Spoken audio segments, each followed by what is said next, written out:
want no violence, never violence. We want absolutely no violence. Now at 5, President Trump appears in public for the first time since the attack on the Capitol by his supporters. But with impeachment plans moving forward, he calls for no violence. Widening the reach, new guidelines from the federal government regarding who should be allowed to receive the vaccine and what happens with the second dose. Every day we have to cope with this and move on and be stronger. You know, give them the tools of what he taught us and be strong. Remembering and honoring the men and women who have died from COVID-19 and learning more about the person through the words of their loved ones. From the station working for you, this is WRTV News at 5, streaming now. It's ridiculous. It's absolutely ridiculous. This impeachment is causing tremendous anger. First at 5, impeachment is not the president's only concern tonight. The calls continue to have the vice president lead the charge to remove him from office. House lawmakers are expected to still vote today on a resolution calling on Vice President Mike Pence and a majority of the Trump cabinet to invoke the 25th Amendment and remove him from office. Good evening to you at 5 o'clock. I'm Mark Mullins. And I'm Amanda Starrentino. This all comes as President Trump finally appeared in public today as he headed to Texas to tout what he considers his achievements on a section of the border wall. ABC's Elizabeth Schulze has the latest. In his first public appearance since the deadly attack on the Capitol last week, President Trump defiant and taking no responsibility for the insurrection. The House is expected to vote as soon as tomorrow to impeach the president for inciting violence against the government of the United States after he made these comments January 6th. I'm going to walk down to the Capitol because you'll never take back our country with weakness. But Trump telling reporters today, People thought that what I said was totally appropriate. Yet his actions that day have been widely criticized. House lawmakers are now debating a resolution calling on Vice President Mike Pence to strip Trump of his powers by invoking the 25th Amendment, which requires a majority of the cabinet. I urge Vice President Pence to do the right thing. Yet some Republicans who voted not to certify President-elect Joe Biden's victory, even after the siege of the Capitol by pro-Trump rioters, are still making baseless claims of voter fraud. The rules were changed in an unconstitutional fashion. The FBI is now raising the alarm about more threats, saying armed protests are being planned at all 50 state capitals leading up to Inauguration Day, January 20th. This as field agents comb through videos, images, and some 45,000 tips to try to track down thousands of the Capitol rioters. The Justice Department securing its first grand jury indictments today against 2 suspects. Lonnie Kaufman, accused of bringing 11 Molotov cocktails and multiple weapons to the Capitol, and Mark Leffingwell, accused of striking a law enforcement officer inside the Capitol. And now Congressman Tim Ryan revealing up to 15 law enforcement officers are under investigation for the response to the attack. The Capitol Police Department saying several officers are currently suspended. It was appalling to be side by side with the heroes that were doing everything right and then having others taking selfies with the domestic terrorists. Senate Minority Leader Chuck Schumer said that anyone who was part of the mob that stormed the Capitol should be placed on a TSA no-fly list. Elizabeth Schulze, ABC News, Washington. Now to do developments in the efforts to stop the spread of coronavirus. More people may soon be able to get the COVID-19 vaccine. New guidance was released just today. The federal government is now asking states to speed up delivery of vaccines to a wider age group and others at risk. Health and Human Services Secretary Alex Azar announced 2 major changes today. He said that states should start immediately vaccinating people age 65 and older and younger people with certain health problems. He also said the government will no longer hold back the second dose of the 2-dose shots, practically doubling the supply. Azar says the government is now confident that Pfizer and Moderna are making enough of the vaccine to where everyone who needs it can get the second dose. We asked for the Indiana State Department of Health's reaction to this news today. A spokesperson tells us nearly all doses have been accounted for with scheduled appointments. They will continue to expand eligibility as quickly as vaccine supplies permit, but will keep their plan as is. As it stands now, people 80 and older, those who work in healthcare, and first responders are able to be vaccinated. After this age group, people 70 and older are next, followed by 60 and older. It is undetermined, however, who's after that or when we move into these different age groups. But what we do know is that the state wants at least one vaccination clinic in every county. Today in Fishers, the health department administered their first COVID-19 vaccine at its temporary vaccination site. They also acquired the former Marsh supermarket location at 116th Street and Brook School Road for a mass vaccination site that will be operating by the end of the month and able to vaccinate up to 1,000 people per day. Public health expert Dr. Kara Cecil explains what it takes to open a vaccination site so quickly and why it's so important. Have to have qualified personnel to administer the vaccine, and then a lot of additional really non-clinical volunteers to help manage traffic flow, to publicize the event, to be there to answer questions. But you don't have to be a clinician to be able to answer some of those health-related questioning and help contribute to the screening process. Limited supplies of the COVID-19 vaccine means every dose counts. Both the Moderna and Pfizer vaccines have to be used within 6 hours after a vial is opened. So what happens when those scheduled for shots don't show up? Most hospitals in our area say they are giving them to healthcare workers who are still waiting on their vaccination appointment. The state health department recommends having a standby list so no vaccine goes to waste. If you would like to get on a potential waiting list, Dr. Cecil suggests calling your local health department. Today, the state health department reported about 3,200 new positive cases. They were recorded between December 22nd and yesterday. The number of newly reported deaths are up again. 88 more Hoosiers have died with COVID. Those deaths occurred between December 31st and yesterday. The statewide total is now more than 8,700. As hundreds of thousands of families mourn the loss of loved ones to COVID-19, we want to remember those who died. They are more than just a number, a statistic. They were people with families who loved them. Tonight, our Alyssa Donovan shares Samuel Gifford's story. He kind of taught me, be appreciated for what we got. Gregory Gifford's father, Samuel, grew up in Manchester, Ohio. Eventually, that's where I'd like to be.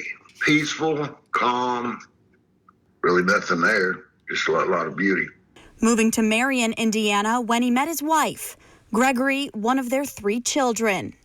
Dad was always there for me.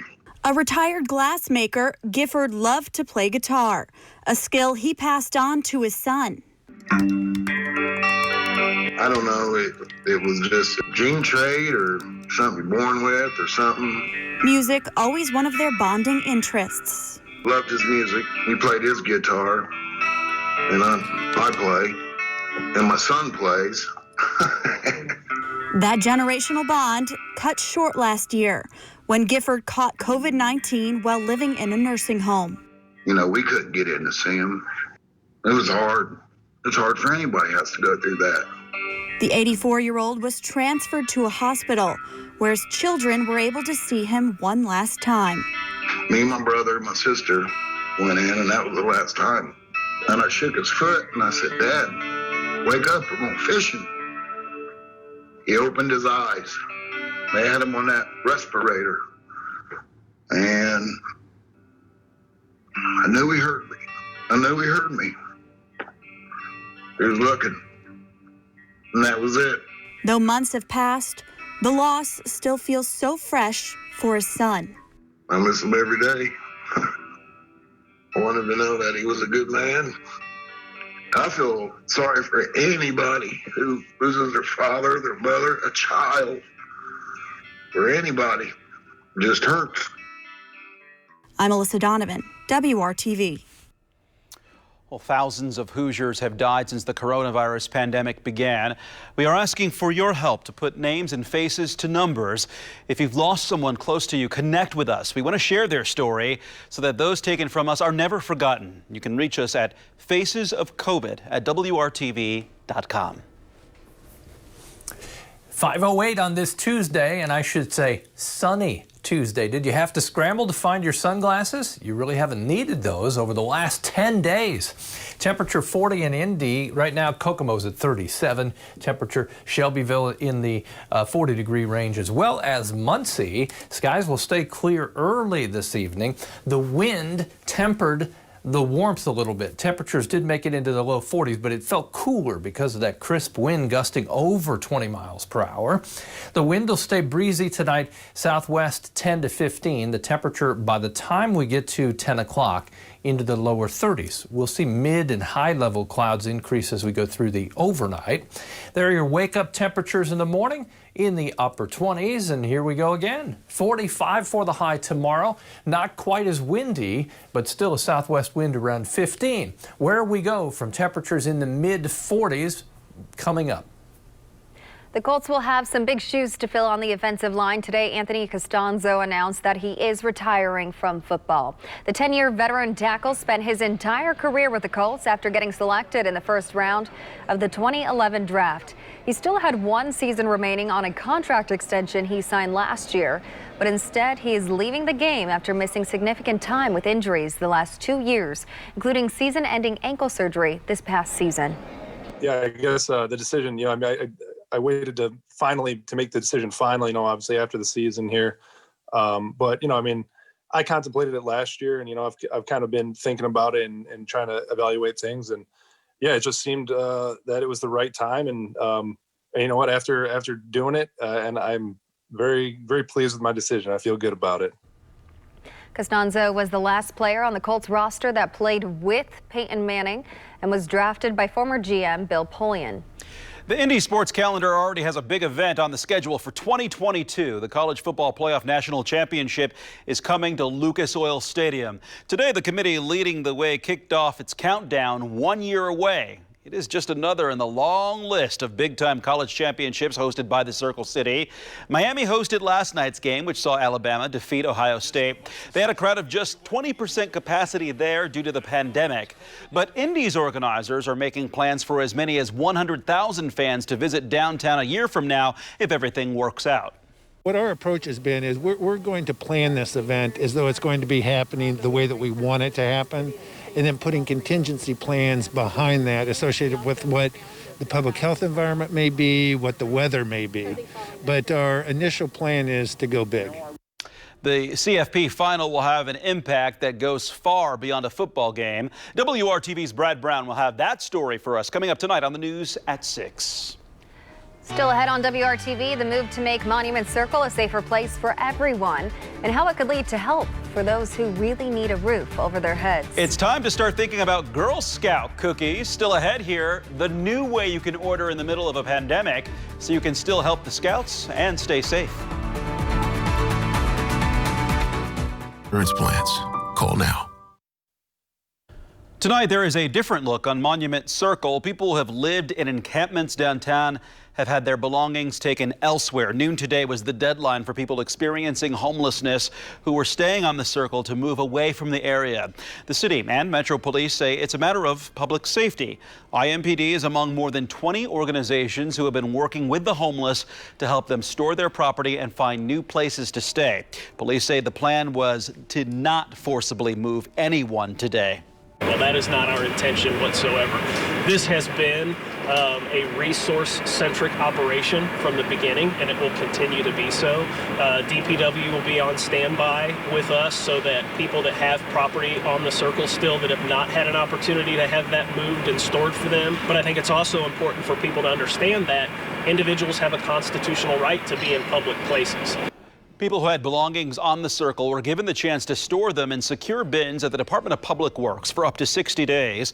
Other organizations are working to find temporary or permanent housing for them.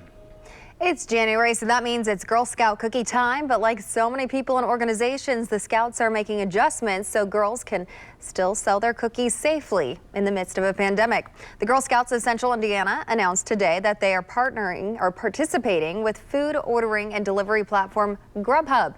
So girls have another way to execute contact-free cookie orders. Customers in Central Indiana, beginning later in January, will be able to order Girl Scout cookies with no delivery fee. Grubhub has waived that for this program. And so in our Grubhub markets, you can get your Thin Mints or your Samoas, which are my favorite also, delivered right to your door.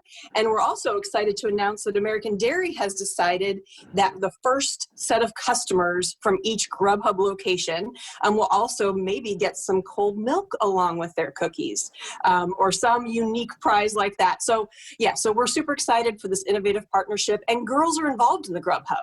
And so we always look at the skills girls are learning through this entrepreneurship program. And Grubhub and just organizations like that, have their own back end, they have their own technology systems. So girls are learning that system. And so this is just another layer of ways in which they've expanded their horizon. So we're super excited about it.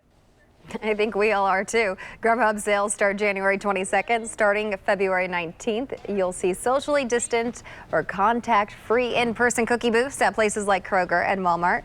And if you know a Girl Scout personally, you can start ordering now via email. And I don't know about you, Kevin, but my favorite Girl Scout cookie are the Samoas.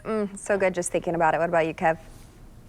I think Do-si-dos. I don't ever know all the names. Maybe I'll have to check and see if there's any name changes for this year, but I'll keep taste changing test them on all. us.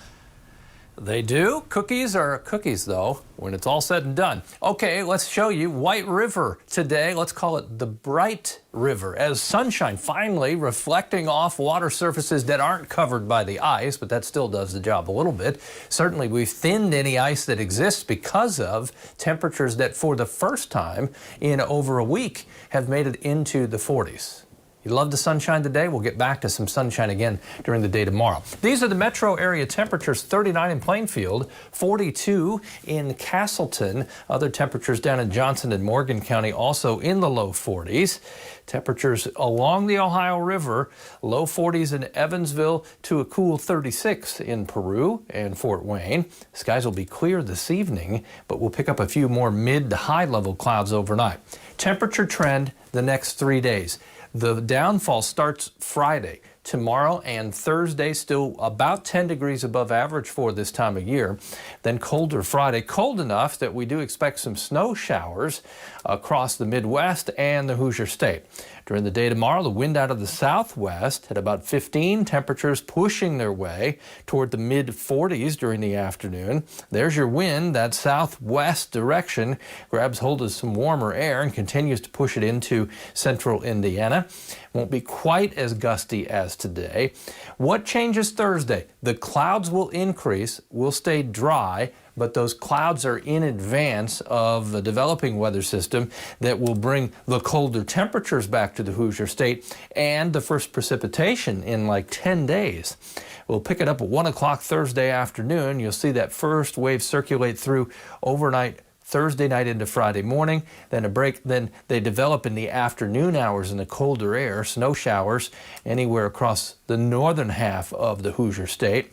Looking ahead to Friday, 38 for the high. Temperatures do get colder after that. A cold weekend. Both Saturday and Sunday at lower 30s. May still have some snow showers around Saturday. Any accumulations would be very light. Then on Sunday, mostly cloudy, 31. We're stable in the mid 30s, as you can see, early next week. But I think the votes are in, and we love the sunshine. We got another day with some tomorrow.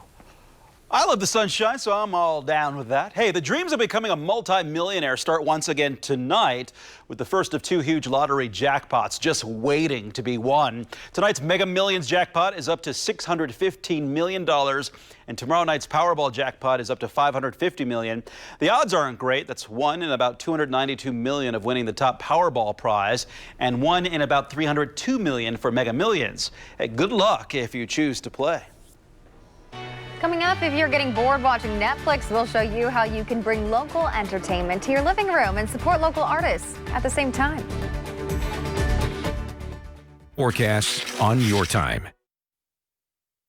Welcome back. Local creative arts organizations are working to get back on their feet after a devastating 2020. We're shining a light on how tonight in the WRTV Spotlight, Dance Kaleidoscope, the professional dance company, has been part of the central Indiana community since the 1970s. The pandemic forced the group to close its studio for several months in 2020. But as you can see, dancers are back to work, perfecting their craft while social distancing and wearing masks. Company member Paige Robinson says while that is an adjustment, it is well worth it. It's really different, but honestly, after spending 5 months dancing in our living rooms and dining rooms and backyards, it was incredible to be back in this massive space that is ours and that we can be safe and sanitized. And I mean, all of us almost like teared up the first day because it had just been so long since we had done like what we love to do. And getting to do that again, we'll do whatever it takes. because we love it.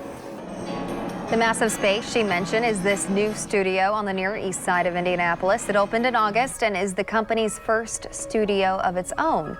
We visited back in November as performers rehearsed for Dance Kaleidoscope's first original piece of the pandemic era. Robinson and David Hochoi, the company's artistic director, say by supporting the creative arts community can help support you. Arts is what gets us through.